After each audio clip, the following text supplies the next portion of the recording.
All right, welcome in. Before we get to the show, just wanted to give you a heads up. We lost track of what day it was. Thought it was Thursday. It's really just Wednesday. But that means we talked about Mason Posa as if he was making his decision tonight. The linebacker from New Mexico, he's not making his decision until Thursday. So just keep that in mind when we talk about him. We know when he's committing. We just lost track of time this week. But otherwise, good show, and here it is. Yes, welcome in. We're back. And for those listening, we're also back on YouTube. You can check us out on the camp YouTube page. You can see Jesse's beautiful hair and my lack of, also my face for radio. Looking forward to being back, and I promise we're not just going to go away kind of like we did last year. I promise we won't do that this time. But excited about some of the different things we can do with YouTube that maybe we can't do with audio. And so make sure to check it out if you have a few minutes or if you prefer to listen that way. So we have a big show coming. We have a special guest coming up. It is going to be Wisconsin running back Chez Mellusi. He's going to join us here in a little bit. Also going to get into recruiting. Wisconsin continues to build its 2025 recruiting class. It's up to 17. We've also got some more names that they're going to be trying to haul in here in the next day or so, and then also in the coming weeks. But it's starting to get filled up, Jesse. It's up to 17. So things are starting to kind of gel, and we're kind of getting to see what this class is going to end up being. We'll get into that too. I think, though, where we obviously probably need to start with this whole thing is Torin Pettaway, man. Torin Pettaway, the young man from Middleton, one of the better cities you're going to find in Wisconsin. No bias here, over there. No bias whatsoever. But yes, Torin Pettaway back in the fold for the Badgers as a part of their 2025 class. This is a big one for the Badgers, largely because after Pettaway decommitted from Wisconsin and flipped to Minnesota, the Badgers did not have a defensive lineman. Earlier this week, I put together the big board that was left for. Very nice graphic, by the way. I love how you went with PJ Fleck over there. I'm sure he was thrilled with this decision. But you think that's the only graphic got? I got like are there oars? Are there boats? Are they sinking? There's 4 different graphics that I'm going to use as we talk about this. But yeah, the first one is my favorite. With him grabbing his neck a little bit, like, go ahead. Sorry. Nice. So this is important on a number of fronts. First of all, he's an in-state kid. He's from Middleton. He's right next door and has a very high ceiling. He didn't even play high school football until last season, his junior year, and had a very solid year. He's 6'5", 265. And initially, when I was talking to him and he hadn't yet committed to Wisconsin, he developed a really good relationship with Greg Scruggs, in part because they bonded over the fact that when Scruggs was in high school, he didn't play until he was a senior and obviously ended up playing in college and going on to the NFL. But then Scruggs left and things changed a little bit. And after his commitment to Wisconsin, he flipped to Minnesota, and this was in March. And that was kind of that for a couple months. But I think the best example we have for this, and the most closely related, is what we saw a year ago with Rob Booker II out of Waunakee, who initially committed to Wisconsin and then in the summer flipped to UCLA and ended up recommitting to the Badgers in time for the December signing period. Wisconsin has shown, especially with this staff, it is never going to give up, and you never say never if there is a prospect that they believe they have a legitimate chance of getting until that day happens when you can sign. And I know we're having this conversation in January, and there's still 6 months until Pettaway and everyone else can sign. So it never really ends. But I thought it was telling that it became clear over the last week or so that Pettaway, they snuck him in for an official visit on the first weekend, which is the big weekend that Wisconsin has for official visits. It's week 1 are the Plan A priority guys, and there are also those Plan A guys in week 2. And those are the big deal weekends for them. And they brought Pettaway in here, obviously showed him enough and convinced him, especially with a new defensive line coach in EJ Whitlow, to recommit and flip from the Gophers to the Badgers. And now the Badgers have a defensive lineman in the 2025 class, and they would certainly like to add another one. But that was, at least going into the week, the number one priority. They had to get a D lineman in 2025. And they got him. And again, there are some other guys that they're after, and we'll talk about those guys coming up here a little bit later in the show. But getting Torin Pettaway's back is huge, simply for a number of reasons. One, he's lives like 7 miles from Camp Randall. Like he's that close, and you don't want to lose guys that close when you're the only D1 college in the state. That I think is first and foremost. You want to keep the local guys home, and it's not even just Wisconsin kids; it's local, right? And then two, it's Minnesota. It's PJ Fleck, and I just wonder what Torin Pettaway, like what went through his mind in March. I know some people have talked to him, but I in my own mind, I'm thinking like it's kind of like he knew what he wanted in terms of like his college, but I think this kind of came out of nowhere for him, right? Like he all of a sudden he had a really good season, but all of a sudden like he blew up. USC and Nebraska and all these offers started piling in, and it kind of caught him off guard, I think, a little bit. But he commits to Wisconsin because it's what he knows. It's what he's comfortable with. It's kind of like going and buying the car that you always wanted. Like you go to the car, you're about to go, and you're like, oh, I love that thing. I love it. And I want to be there. It's not perfect. It's not the most expensive car in the world, but it's a really nice car. I know it. My friends are going to love it. And it's amazing. And then you see this guy walk out towards you, and he seems a little sketchy.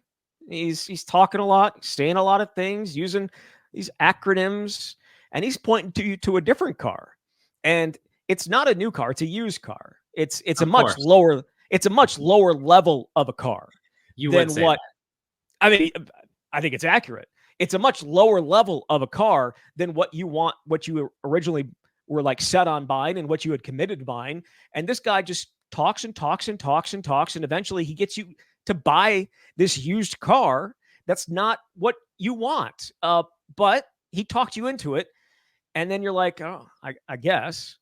And then a couple months into it, you're realizing how big of a lemon it is and that you just have no need for that type of car. And so you're like, you see some of the, like, you're still like seeing the car that you actually want, like drive around like, oh, and it's like, I kind of want that one. And you find a way to return the other car and be like, this is a piece. I don't want this anymore.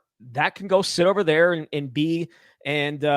collect dust or fall itself into a river and sink or whatever. And I want this car that I've always wanted. And it's close to home, and it's what my friends are going to love being in, and we're going to enjoy ourselves. And I think that's kind of, it's not the greatest analogy, but I think I think it kind of holds up a little bit. Oh, I appreciate the effort you put into that analogy. That's tremendous. It honestly may be some of your best work on the camp, so I'm here for it. And we'll see what happens next. Again, 6 more months, but this is, you would like to think the deal is closed and the Badgers have done enough to get him back. And I think some of this is this, like you were talking about before, this was all new for him. When you talk about blowing up, I remember talking to him. He said he would walk around and like people didn't even know that he was a football player because he was originally a basketball player. And then it wasn't really until January where some of those offers, like you're talking about, came in, the USCs, the Nebraskas, and he went to Wisconsin on a junior day and he liked it so much that he decided to come back the next day to watch a basketball game. But I think there's a part, and maybe this was the same for Booker, and if I was a high school kid, it would probably be like this too. You like the flattery, you like the attention, and you want to see what else may be out there. But ultimately, with a little bit of soul searching after a few months, you realize that perhaps the best opportunity that you had and the best fit was right in your backyard.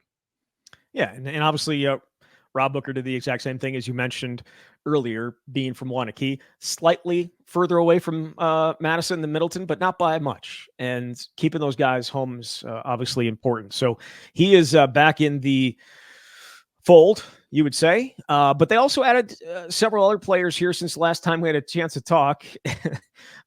What has become an absolute guarantee for our show, Jesse, is that guys are going to commit about an hour after we post or after we get done. Last week, it was Nolan Davenport. This week, I know we'll talk about him here in a little bit, but Posa is going to commit. We don't know. He hasn't announced that yet, obviously, but it's just what happens with the show. We have a special ability to record a show, post a show, and have some news happen within a half an hour or an hour. So we didn't get to talk about Nolan Davenport, but I think it's a really another good ad for the offensive line. Yeah, this is a guy who's got a big upside too, because he was initially a high school tight end and then he gained 50 pounds and turned into an offensive tackle. And when we were talking in the last show about Logan Powell, the kid from Brophy out in Arizona, he maybe had a tackle body to a lot of programs. Before Wisconsin, he's projected to be a guard. Well, Davenport, by all indications, is a tackle. And I also think this speaks to the recruiting acumen of AJ Blazek, because we didn't necessarily know what that was going to look like. Certainly, we've had an opportunity to talk to him now once or twice, and he seems incredibly energetic, exactly the kind of player you would want to play for. But you wonder, well, how is it going to translate on the recruiting trail? They brought in 2 uncommitted offensive linemen in the first weekend of the official visits, which, as I mentioned earlier, is generally the most important. And he closed the deal on both of them, went 2 for 2. And I think what's interesting now is Wisconsin has 4 offensive linemen committed, and I know we'll get into who else is out there on the board, but it speaks to kind of, I don't know if rebuild is the right word, but you look, they got 5 guys that are signed in the 2024 class, and they've already got 4 committed and potentially 5, we'll have to see, in the 2025 class. But Davenport, very solid ad. So the other 2 that committed since last time we had a chance to talk, Jamari Washington, the corner, right? And Nizzy Davis, the tight end. Yeah, the Washington one I don't really think came as much of a surprise.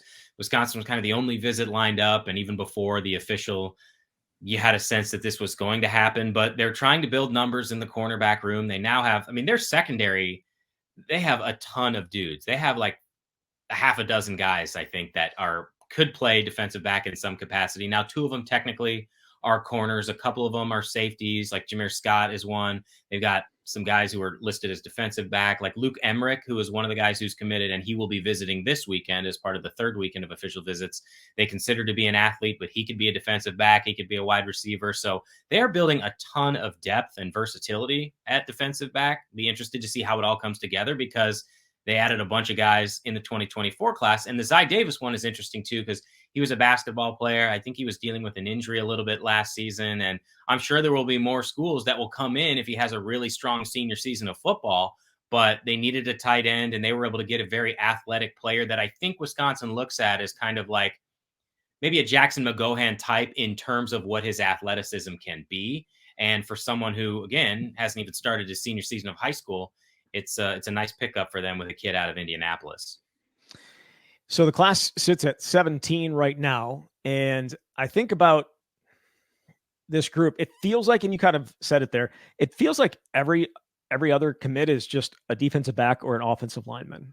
And it kind of has felt like that, whether it's the transfer portal. I know they got a lot of linebackers this offseason, but it just, the recruiting class of the last 2 years, it's felt like offensive line and defensive back. Well, I'd say that was an area they felt like they needed to address and potentially upgrade. But yeah, there's a lot of those guys. And the other thing is, we all know, based on where we're at in college football, and I know we're not here yet because some of these guys haven't even signed, but not all of them are going to stick around for 4 years. In fact, we know for a fact that's not going to happen. But at the very least, this staff is doing what it can to create competition, just like it did with the quarterback room when they brought in the 3 transfers last season. And you knew it probably wasn't going to work out for one of them, and it didn't for Nick Evers, but it made Evers better, and it made the other guys better, and in turn made the team better. Yeah, and we'll see how exactly it plays out for them.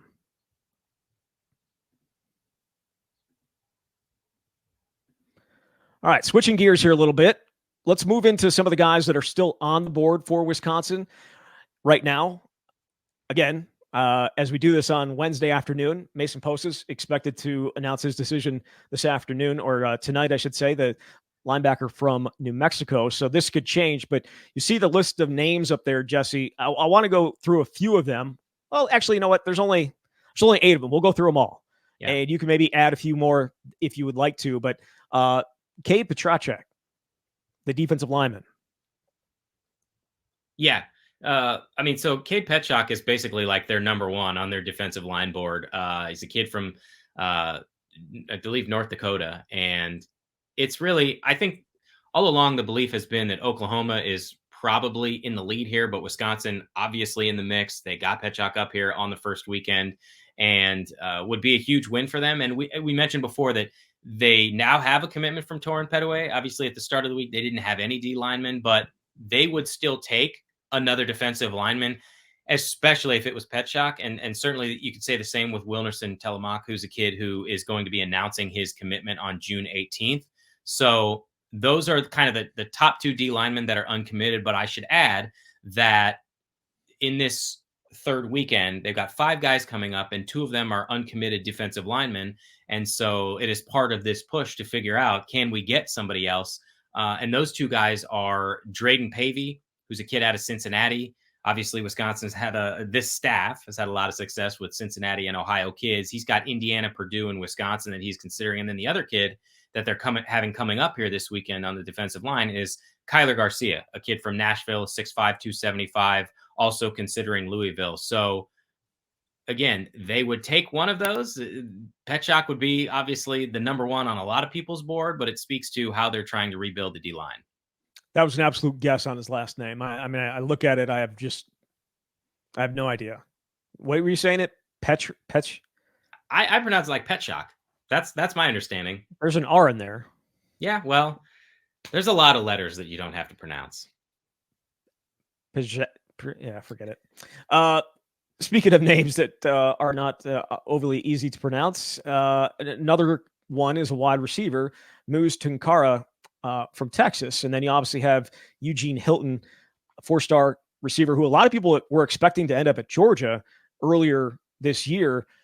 He is the son of Ty Hilton, I forget his name, Ty Hilton.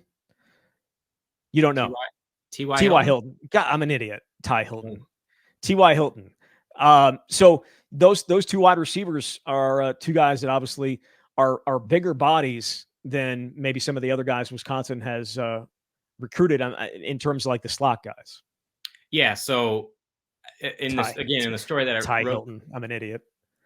In the story that I wrote this week, it kind of listed what the big board looks like in terms of the positions of most need, and defensive line was number 1. Well, wide receiver was number 2, specifically that outside bigger bodied wide receiver, because as you mentioned, they've got a commitment in the 2025 class from Cam Miller in the slot. And I think they've done an excellent job at recruiting in the slot. When you think about the fact they brought in Will Pauling from Cincinnati, Tretch Kekahuna signed in 2023. They have Kyan Barry Johnson for 2024 and now Miller in 25, but they need some of those big body guys who can potentially separate themselves and get big plays over the top. And those 2 guys, Hilton and Tunkara, are considered to be those guys. And Tunkara is like 6'4", 195.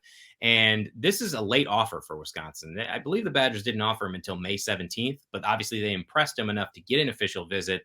And he had 4 official visits set. So Wisconsin was the first. He went to Kansas. There's Arizona and Arkansas. And the belief is that he's going to take all those visits and then make his decision in July. The one with, Hilton, I think is interesting because it kind of feels like Wisconsin is in a better position to potentially land him, but we're going to have to wait and see until he actually makes his decision. But I think it would be an outstanding get for them to, either one of those guys, obviously they're plan A priority guys and they need somebody at that position. So I'm interested. I'm honestly most interested at this point to see, they've got 17 guys that are committed.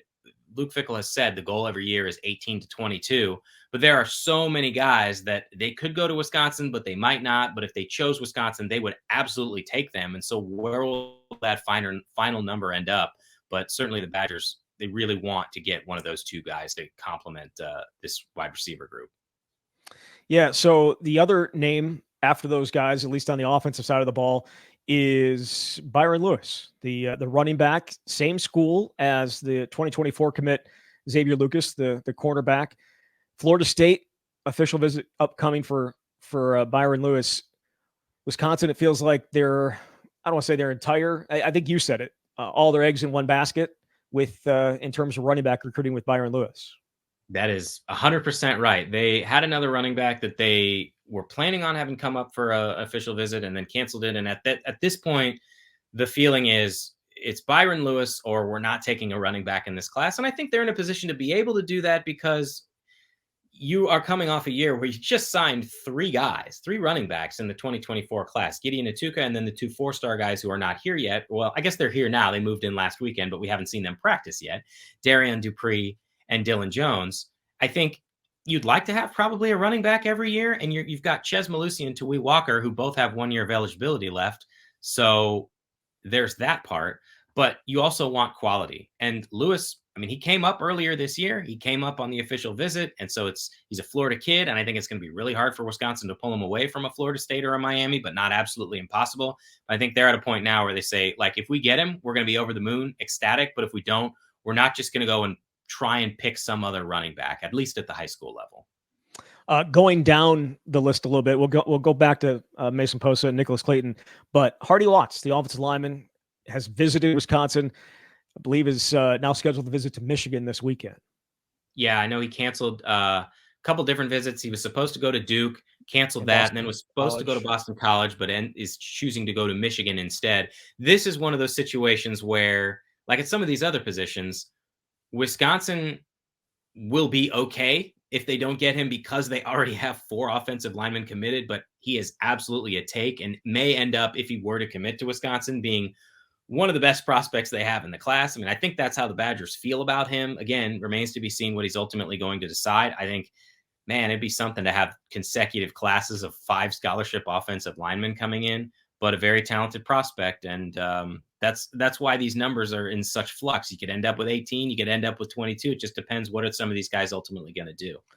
Well, I mean, it's pretty clear that they need bodies along the offensive line. I mean, right? I mean, the 5 in this class, 2 of them were in the 2 deep in the spring. Who knows if the other ones, had they been here for spring ball, would have been there as well. This is just a situation where they're trying to replenish what was a group that needs bodies, especially after you see, Trey Wedding and obviously a Rucci and a Barrett all head to the transfer portal. And you are going to continually see that at position by position. I think offensive line is just a place you can't have fewer than 13 or 14 guys, you would think, as scholarship guys, maybe even more than that, if that's something that you could possibly do. I remember Joe Rudolph and Paul Chris talking about it when they first showed back up, and the numbers were not good there at all when they originally came back in 2015.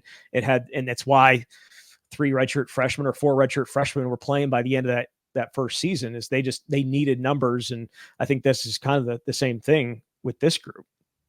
Yeah, I absolutely agree. You're trying to rebuild, and you're trying to build with guys that, I mean, let's face it, like, what did we see last year other than you brought in Joe Huber and Jake Renfro was hurt most of the year, but you were playing with guys who were used to something that was a different system that you hadn't recruited to. And so you want to get your own guys that you think fit whatever this system is going to look like. And that's kind of what they're doing right now.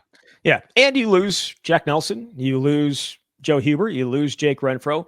There's a chance you lose Riley Mahlman after this season as well, if he has a really good year. So losing all that, all the numbers kind of make sense. Going back to the other side of the ball, Mason Posa going to make his announcement tonight, the linebacker. A lot of people were feeling good about Wisconsin coming off his official visit. Rumors of a silent commit there. I'm wondering for you going into tonight, and again, by the time a lot of people listen to this, he may have already made his decision, so it sounds kind of stupid, but what do you think? And actually, if Wisconsin does get him, what are they getting? Oh, man, if they get him, I think it's one of the biggest wins of this entire recruiting class. I think I said this on the last show, but sometimes you watch a guy's film, and while it's not always perfect in terms of how you project, you think that guy is going to make a big impact at this program. And when I think about linebackers, I think about what I remember seeing on tape of the Leo Chanels and the Nick Herbigs of the world. I think Posa has that type of ability. I've heard him described as kind of like the most Luke Fickle of Luke Fickle recruits. And this is a guy, by the way, who's a 3-time state wrestling champion in New Mexico. So you can understand why that would be the general feeling, but it would be huge. They have one inside linebacker right now, Cooper Catalano, the in-state commit from Germantown for the 2025 class. But Posa is one of those that you don't say no to. He's a guy who had, I think, 99 tackles, 14 tackles for loss, and just is an absolute beast of a player with the different ways that he can impact the game, his ability to get into the backfield, the athleticism to pick off passes and to track down wide receivers from the other side of the field. And going into this, he had a top 3. It was Wisconsin, Oregon, Texas A&M. The thought was, man, if Wisconsin could get him to commit without taking those other visits, obviously that's the ideal situation. And if he takes one or both of those other visits, then the odds get slimmer. Well, he went to Oregon, and I think the Texas A&M one didn't happen because he was going to announce this decision. So Wisconsin in a good spot, but obviously we'll all find out when he does announce his decision, but this would be a really big one for them. 4-star inside linebacker. There's not a lot of those that have come through especially at inside linebacker. I mean, we've seen a lot of kind of outside linebacker guys, but yeah, he's a dude. Yeah, I mean, you think about the inside linebackers and the guys that have had a ton of success. A lot of them have been lower ranked guys at Wisconsin. You know what I mean? I'm thinking back to a walk-on like Ryan Connolly or a 3-star guy like TJ Edwards, who was obviously a high school quarterback. But, you know, Chris Orr was not highly recruited. Jack Sitchie was not highly recruited. A lot of the guys, Leo Chanel, Jack Sanborn was. Jack Sanborn, I think, was like a 4-star coming out of high school. But for the most part, a lot of the guys that have had a ton of success here have been guys that kind of come not out of nowhere, but certainly played above what their recruiting ranking said. And so, but yeah, Mason Posta, that'd be obviously a huge ad for them. The other guy on the list, I know there are a couple more that aren't on the list that we'll talk about, but Nicholas Clayton, he had his official visit this past weekend, the outside linebacker. Yeah. So, like some of these other positions, Wisconsin already has guys, but would take one more if it was one of these really good guys who came in on the first 2 weekends, because they have 2 outside linebackers at this point that are committed: Brendan Ains and then Samuel Ladaju, the kid from the East Coast, who's a very raw prospect, has a lot of talent. And then they brought in the first weekend, they had Jaden Woods, who's still in play, and then Jaden Lofton, who ended up taking a visit the next week to Tennessee and committing to the Volunteers. And then there's Clayton. So it's kind of like Woods and Clayton. And if you can get one of them, you'd feel really good. But if you don't get them, you're still okay in terms of the numbers because you have 2 outside linebackers. So a lot of this is really wait and see for Wisconsin. They put their best foot forward and got these guys up for an official. And now it's just a matter of what are they going to decide to do when the dust is settled and they take these other visits. So when I presented this list to you, you came up with, you mentioned 2 other guys that could potentially be on this list. And that would be the 2 corners, right? Zay Gentry and Trey Poteet. Both guys that it may not happen, but 2 guys that you at least wanted to mention. Yeah, just because they got him up there on the first weekend for official visits, and that's a big deal. And Gentry's been committed to SMU, but has taken some other visits. The Trey Poteet one, I feel like, Tennessee has been considered to be a leader for quite some time. I believe he's in fact said that. He's got the Tennessee visit coming up, but it's a Verona kid. He's a very talented player. I think there's clearly some baggage associated with him coming to Wisconsin because his dad, Hank, was a assistant coach here. And obviously the entire staff was let go. And now Hank is at Iowa State. So, but just the fact they're uncommitted, okay, Gentry's committed, but how committed are you when you're still taking official visits? And they came up for an OV. It's worth noting at this point. Yeah, so we'll see how it plays out. Again, Mason Post is going to make his announcement tonight, and we'll see a few more of these guys in the coming weeks make their decisions as well and see if it ends up being with Wisconsin. All right, let's switch gears here. Let's bring in current Wisconsin running back, Chez Mellusi. And we do welcome in Wisconsin running back Chez Mellusi. Chez, thanks for joining. News for you here recently: Iron Jock. You're the anybody that's watched the Badgers game here these last few years knows that Braylon was the brand ambassador for Iron Jock these last few years. But you're taking on that mantle. What does that mean for you, and what does it mean to have be along with that brand? Yeah, I'm extremely appreciative. It started with a year and a half ago, 2 years ago. Braylon he had a bunch of clothes, so he gave me some, and it's awesome clothes to work out in, and it kind of just trickled down. I made a relationship with them, and it just ended up working out that way. And it's a local company, right? Like they're based in Oconomowoc, I believe, and they have obviously kind of built up a little bit of a brand so far here in these last few years. Yeah, of course. It's like you said, it's local, and they treat UW guys extremely well. So it was kind of a no-brainer. Definitely extremely appreciative of those guys. And you got a TV commercial. I think your shoot was last month, right? Yeah. What did they got you doing? A bunch of the working out in the clothes, things like that. Kind of just promoting it. But honestly, no lie, I take working out obviously extremely serious. It's actually great to work out in. You can use it multiple times. You put in the dryer without it messing up. So if you need to work out, I'll look into it. Chez, on the football front, obviously it's been a pretty winding journey for you. even at Wisconsin in these 3 years. How difficult has it been mentally to overcome multiple season-ending injuries and keep coming back at Wisconsin? And who have you leaned on for support? Yeah, I mean, it's kind of just like I just kind of like early in high school, I didn't have like any crazy injuries in high school, but just like when you start playing football at so young, you kind of just realize like that's the game. Like you're never gonna be like healthy. Like injuries are injuries, and like everyone has their fair share. So I mean, obviously, I've had more significant ones at Wisconsin. So I mean, when those happen, like you kind of just rely on like why you play the game, you know. And like a lot of people is different answers to that, but I know mine is just like football was my way out. It was kind of like how everything like changes because it's like that gateway into like a better life. So like it was a no-brainer. When you get hurt, you just got to come back stronger. Like that's the only thing that I kind of just rely on. Obviously, family and like your friends are always going to be there for you because that's all they really know you as. Like, you know, you're going to come back. So when you talk about that journey, your journey started as a pretty highly ranked kid coming out of Florida, and you obviously went to the All-American game or were part of that All-American game. Do you have any good recruiting stories from your time before obviously ending up at Clemson? I mean, stories you can tell, I guess, at this point. Yeah, no, I mean, yeah, I did it. I did all the schools. I pretty much went to all the schools that I wanted to go to in the visit process. My top 3 coming out of high school was Miami, Notre Dame, and Clemson. And yeah, I took all those visits. And like honestly, with those 3 visits, I can tell you like every school was significantly different than one another. Like the time I had in Miami was severely different than the one I had at Notre Dame, and like Clemson was very different than those 2 as well. And like Miami, you get what you kind of know what you're gonna get with Miami. Like it's not a college town whatsoever.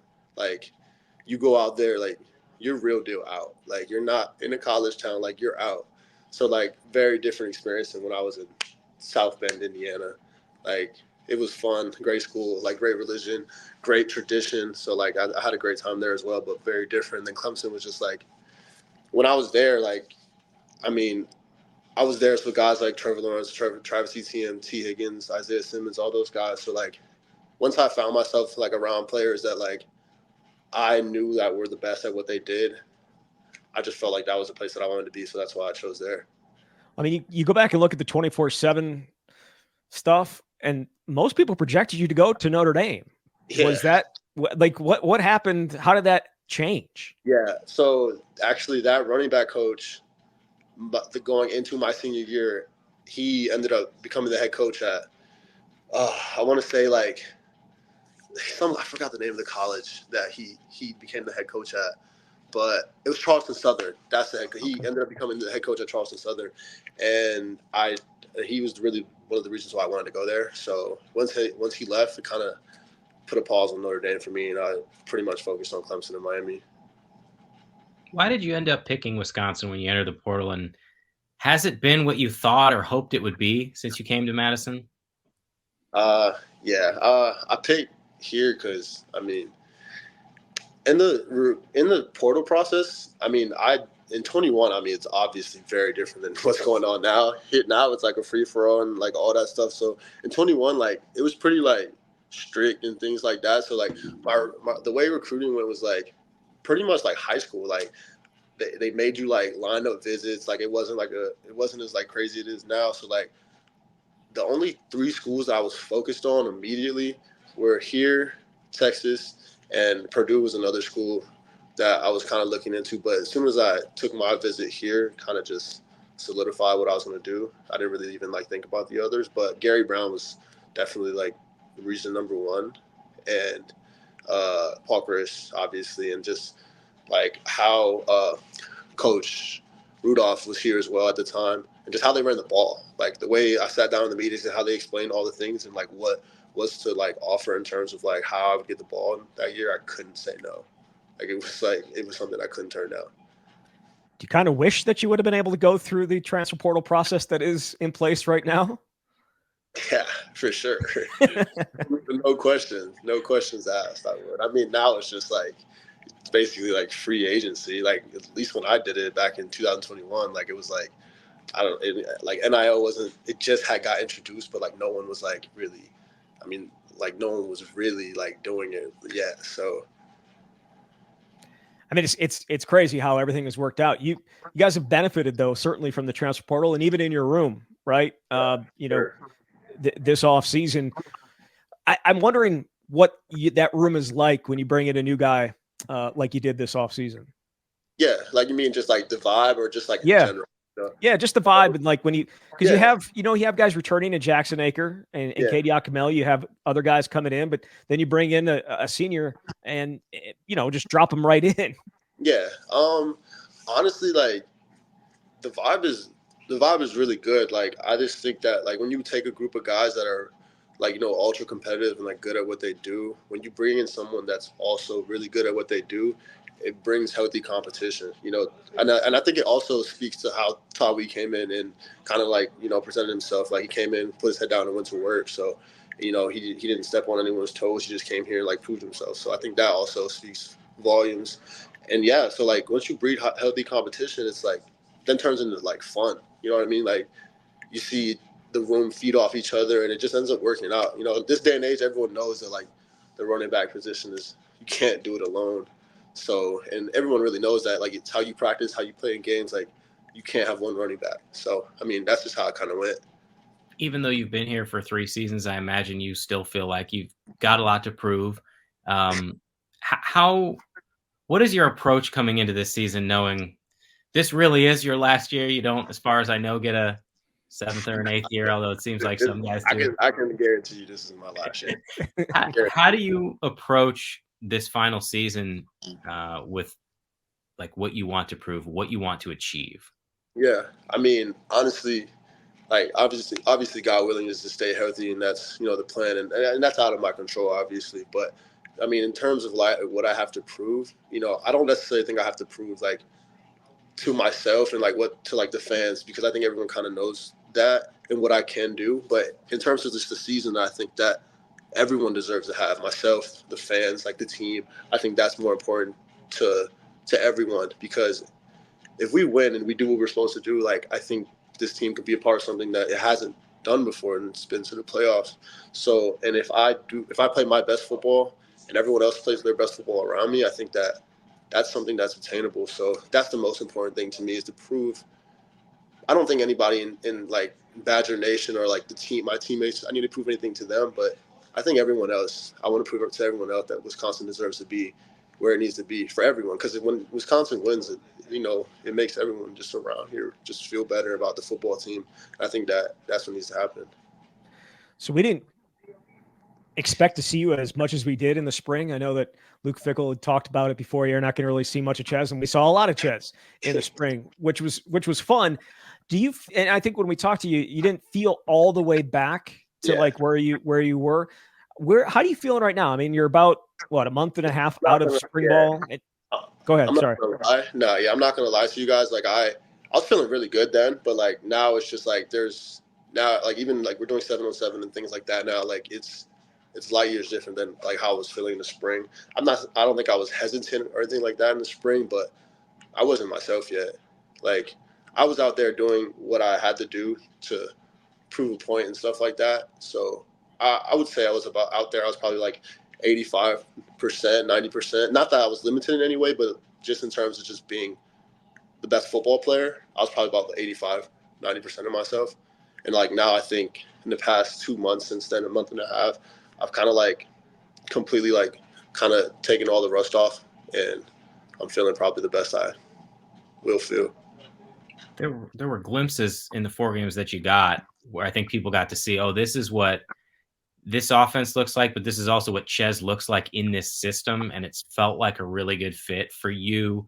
How much confidence did playing, even in those 4 games, give you as you look forward to next season and what your fit can be in this offense? Yeah, I mean, like you said, I mean, those first 4 games, like it was just, I wouldn't say it's like light years difference than what I was doing with the old staff and what the old offense was like. But I think that with this offense, it gives me opportunities to kind of just cater to what I do best at. And I think it just kind of ended up working out that way. And I'm excited because I wouldn't say I was thinking about the plays and like I was kind of hesitant with things, but like now everything's like second nature. If there's when I get a signal, there's not like a extra thought. There's all those things are kind of gone now. So I mean, that's always, and I think that's down the line with the whole offense. So when you kind of like get those things out of your system, you kind of just play a little faster.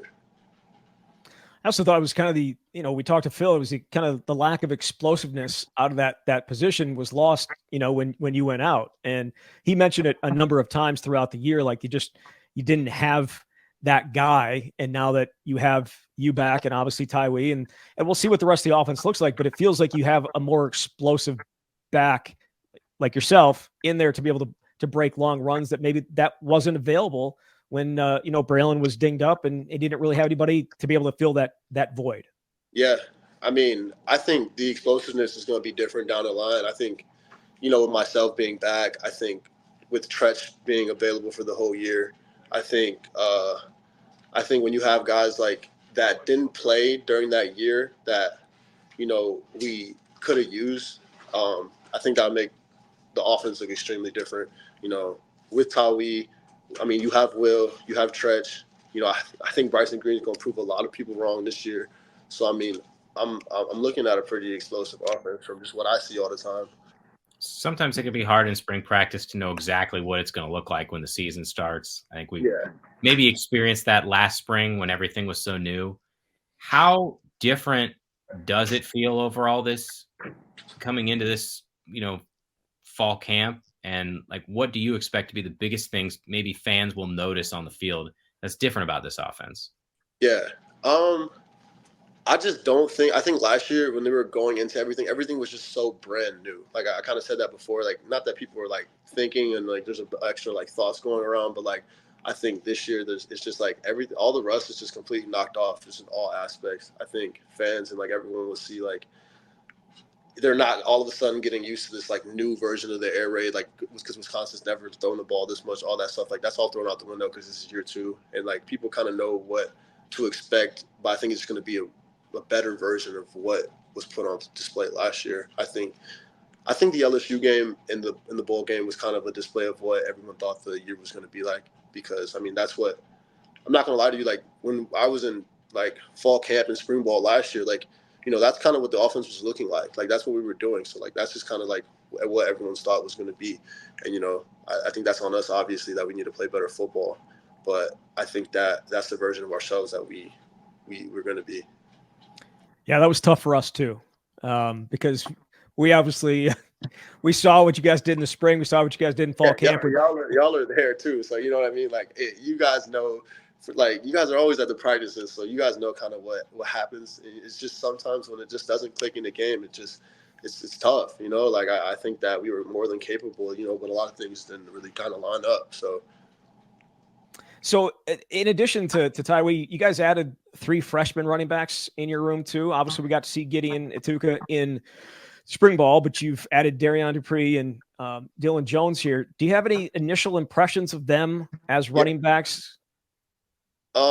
Gideon did it. I think Gideon did a hell of a job this spring, kind of coming in and kind of just doing the same thing as we, and just kind of just putting his head down and going to work and learning. I mean, obviously, Tyrese played a bunch more football than Gideon, but Gid kind of came in and just kind of like picked it up, and I think he did a great job. The other 2 just came in this past Sunday, so I'm excited to get to work with those guys, man. I think they have. I mean, I've been around Darian a little bit more than I've been around Dylan, but I think they both they're kind of similar in build, and like I think they're extremely talented players.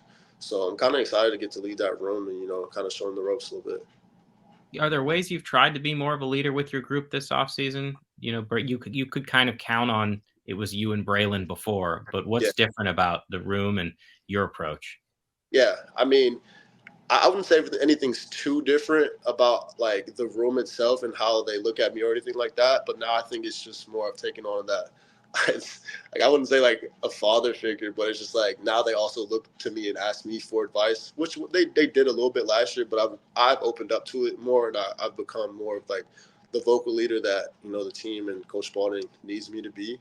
So I think it's also on myself that I've become a little bit more open and kind of just like, instead just waiting for someone to ask me for advice, I'd lend advice before they even ask. And, I think that goes a lot of miles too, because, I kind of you can kind of feel that when you're like leading a room, like who needs the extra like help, or who need to get this point or two about something, before Coach Spalding brings it up.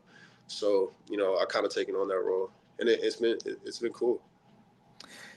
People are guys that you're expecting breakout seasons. We always like to use terms like that, but obviously you mentioned Tretch, and I think we're all probably on the same page regarding that. But do you have a few guys that stand out? Offense and defense, or just offense? Yeah, both. I already said Tretch. I think Bryson Green's in store for a huge season. I think him as the outside receiver, and I think he's gonna get a lot of deep balls and got a lot of good looks.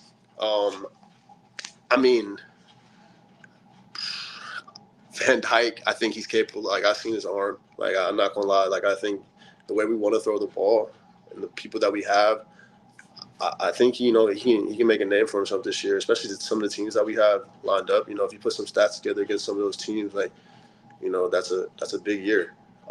Defensively, I think Jaheim is going to be real good for us.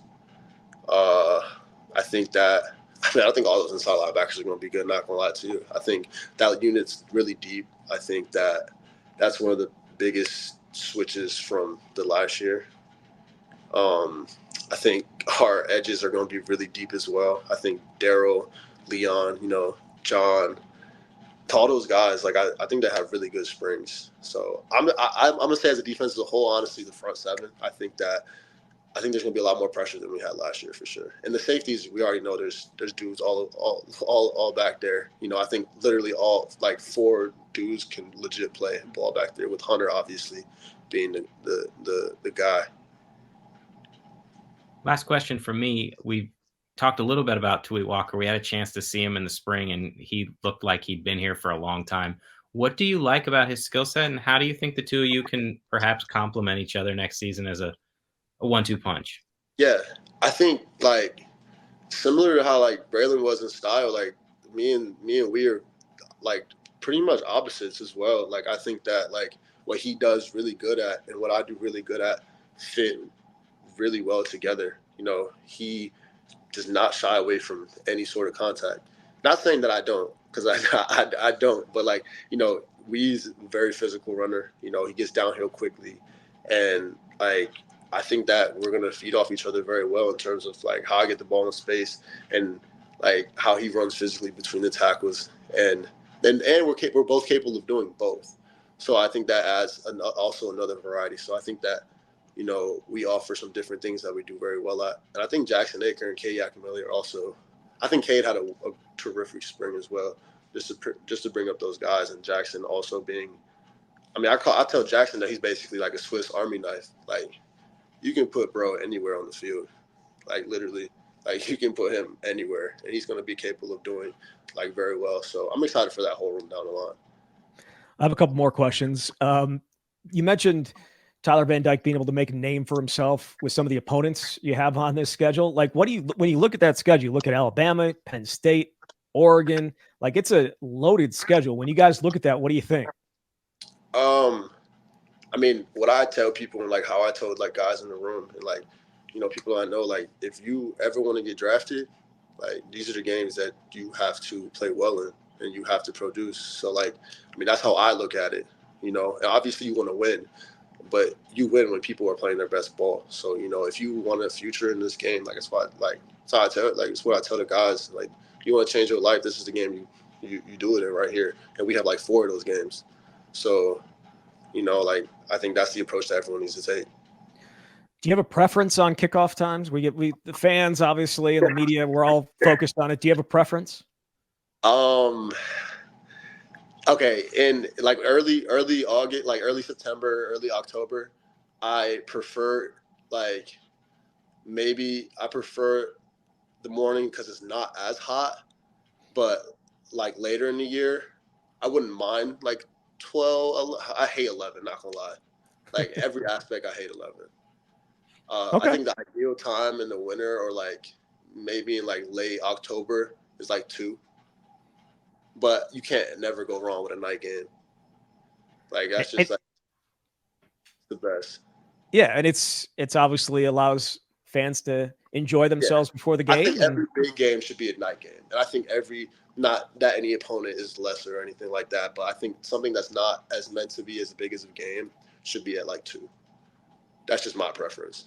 Yeah. I mean, as media members, we're obviously like 11, so we can get it done and, and move on. But like as a fan, I loved night games. Night games are amazing. 11 is terrible. Yeah. You think about some of the amazing games of Wisconsin history, like a lot of them happen at night and people's memories are night. So you guys are going to have that opportunity though, right? Like it looks like Penn State and Oregon later in the year are going to be night games. You're going to have nights to make potential memories for a very, very long time. And obviously the Alabama game too.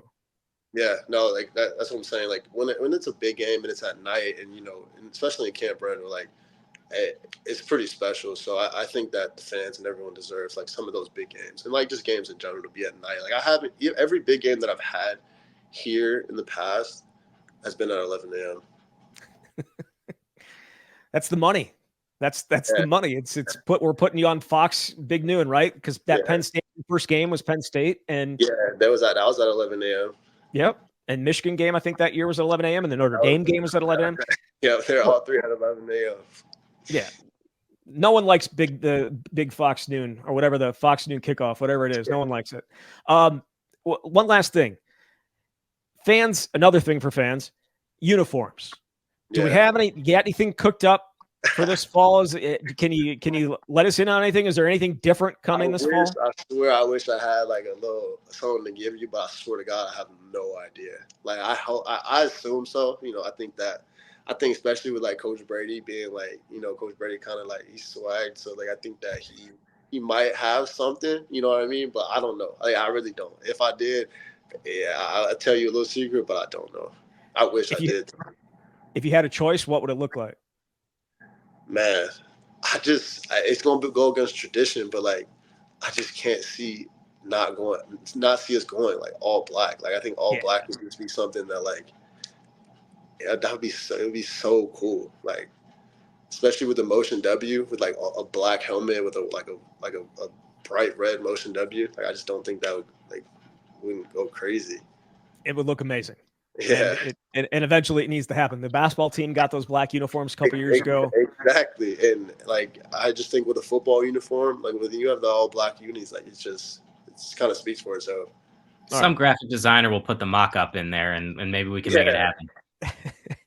And also EA football, you going to be playing it or no? For sure, I will. Yeah. I'm a gamer, so like I'm definitely going to tap in. I'm gonna be pretty upset if they like kind of like mess with like if they give me like an overall that I don't like. I'll make a point to like definitely get that changed during the year when I'm playing really well. I'm gonna definitely get them to get changed that up. Get that ratings adjuster. Remember, like they had like Chad Johnson, like Chad Ochocinco was like the rating adjuster for Madden. Yeah, like you need them. It's gonna when I start to have a really good season, I'm gonna literally make it a point to get my overall change because I know they're going to do something dumb. Yes, probably will. My last thing, you've got an event coming up next month. It is the Marquette and Wisconsin celebrity softball game going to be taking place in Oconomowoc, July 14th. I know you played in Braylon's game. Was that last year that Braylon had his, or is it the year before last? Yeah. I know you're taking part. I think Brian Butch, Travis Beckham, Travis Diener on the other side, Steve Novak, I think is going to be there as well. A bunch of others. I think maybe even Darian Dupree. I think your guy mentioned that he might be there too. So looking forward to that. Yeah. I mean, that's going to be extremely fun. I didn't really even know too much about like Marquette and those guys. So kind of to be around some of those legends from that school as well, it was really cool because I met them a little bit ago. And, that tradition runs deep over there, just bringing some of our guys and just coming together for a good cause. I think that, kind of just will be a lot of fun. So it's playing softball. Like, I'm not great at it, but, like, it's fun when, like, everyone else is also not great at it. And you just start swinging the ball and you kind of, like, get intense and, kind of try to win. I got you. All right. Hey, Ches, really appreciate your time. And we'll obviously see you here in a month and a half as you guys get the season going. Yes, sir. All right. We thank Chez Mellusi for his time and spending a few minutes with us. Again, I think him and Tyree Walker are a very nice compliment for each other. Yeah, absolutely. I thought Walker was one of the standouts of the spring, especially considering we just didn't know what to expect from him. He was a backup at Oklahoma, and I think the two of them have an opportunity to do some very good work at running back. And I don't want to make too much of what we saw in the spring, but I think you can very clearly hear in Chez's voice that they feel like they've made substantial progress from where they were a year ago. Did it make you feel good that he thought the same thing as we did last year? Like where they, the spring and in the fall, and they were expecting so much more than what actually happened. It made me feel less crazy because we were talking so much about what we thought it was going to be, and it was not that at all. But these things clearly take some time. It is what it is. Wisconsin did not perform the way they needed to, and now we all wait to see if they're able to figure that out. So either way, thanks a lot. We do appreciate Chez jumping on and check out the softball game and his new commercial on Iron Jock. I'm sure that'll be seen quite a bit during football this fall, just based on what we saw with Braylon the last few years. So, Jesse, thank you very much. Thanks, Zach. All right, there he is, Jesse Temple from The Athletic. You've been listening to The Camp.